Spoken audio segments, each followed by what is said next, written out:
ನಾನು ಮಾಡ್ತಾ ಇರೋದು ಜೀವನದಲ್ಲಿ ಅತಿ ದೊಡ್ಡ ತಪ್ಪು ಅಂತ ನನಗೆ ಈಗ ಗೊತ್ತಾಗ್ತಾ ಇದೆ.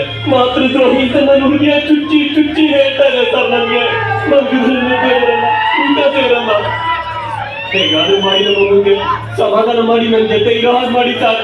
ಪ್ಲೀಸ್ ಸರ್, ಅವಳನ್ನ ಇನ್ನು ಮುಂದೆ ತುಂಬಾ ಚೆನ್ನಾಗಿ ನೋಡ್ಕೊಳ್ತೀನಿ ನಾನು.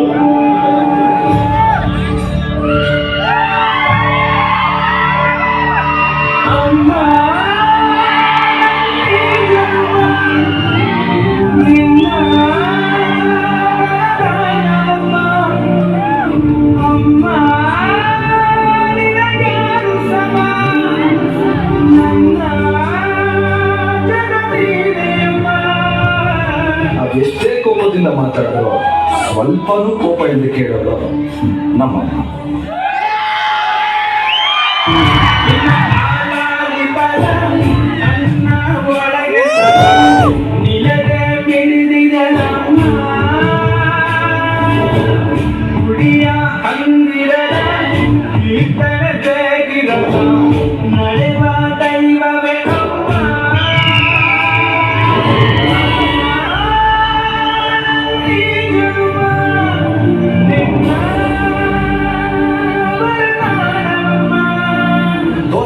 ಇಡ್ಲಿ ಮಾಡಮ್ಮ, ಪೂರಿ ಬೇಡ, ಚಪಾತಿ ಮಾಡು, ಚಟ್ನಿ ಬೇಡ, ಸಾಂಬಾರ್ ಮಾಡಮ್ಮ, ಮಟನ್ ಬೇಡ, ಇವತ್ತು ಚಿಕನ್ ಮಾಡು, ಟೀ ಬೇಡ, ಬೊಂಬಾಯಿ ಫಿಲ್ಟರ್ ಕಾಫಿ. ಅವಳಿಗೇನ್ ಬೇಕೋ ಅದನ್ನ ಬಿಟ್ಟು ನಮಗೇನ್ ಬೇಕೋ ಅದನ್ನ ಯಾವಾಗ ಬೇಕಾದ್ರೂ ಮಾಡಬೇಡು.